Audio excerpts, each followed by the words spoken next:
Original ആണോ എന്ന് എനിക്ക് അറിഞ്ഞൂടെ കേട്ടാ. എന്തായാലും കഴിഞ്ഞ ഒരു മാസമായിട്ട് അവന് കൃത്യം റുട്ടീനൊക്കെ ഉണ്ട്. രാവിലെ ജോഗിങ്ങിന് പോകും,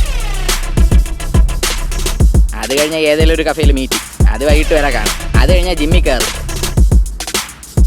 ജിമ്മിൽ ഒരു പുതിയ ടാർഗറ്റ് സെറ്റ് ആയിട്ടുണ്ടെന്നാണ് എനിക്ക് തോന്നുന്നത്. പിന്നെ അവൻ്റെ കുറേ കമ്പനിക്കാരായിട്ട് ചില്ലൗട്ട് കറക്കം, അതൊക്കെയാണ് അവൻ്റെ സ്ഥിരം പരിപാടി. അതോന് സ്വന്തമായിട്ട് പോരല്ലേ? അല്ല അവന് ആ പനമ്പള്ളിയിൽ ആ അടിപൊളി ഫ്ലാറ്റ് ഉണ്ട്.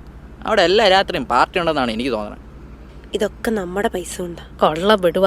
അല്ല, ഞാൻ ഒരു കാര്യം ചോദിക്കട്ടെ, നിങ്ങൾ കുറെ നേരമല്ലോ ഓന് പാർട്ടി ഉണ്ട്, പാർട്ടി മീറ്റിംഗ് ഉണ്ടെന്നൊക്കെ പറയുന്നത്. ഓൻ ഏത് പാർട്ടിയിലാന്ന് അറിഞ്ഞാൽ നമുക്ക് ആ വഴി നോക്കിക്കൂടെ?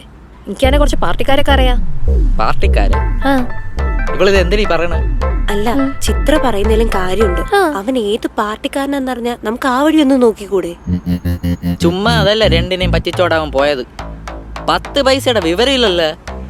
Late night party, club, pub കേട്ടിട്ടുണ്ടോ? കേട്ടിട്ടുണ്ട്. ഞങ്ങളെ നാട്ടിലെ കോണപരിപാടി നടത്തുന്ന ഈ ക്ലബ്ബില പമ്പും ഉണ്ട്. ഈ ലേറ്റ് നൈറ്റ് പാർട്ടി അത് ഈ രാത്രിയിലൊക്കെ പ്രസംഗങ്ങളൊക്കെ ഉള്ള എന്നെ നമ്പർ 1 മൊണ്ണകൾ തന്നെ കേട്ടാ. അവനെ കുറ്റം പറയാനേ പറ്റൂല. നിങ്ങളുടെ കൂടെ ഇരുന്നാലുണ്ടല്ലോ ആർക്കാലും നിങ്ങളൊന്ന് പറ്റിക്കാൻ തോന്നും.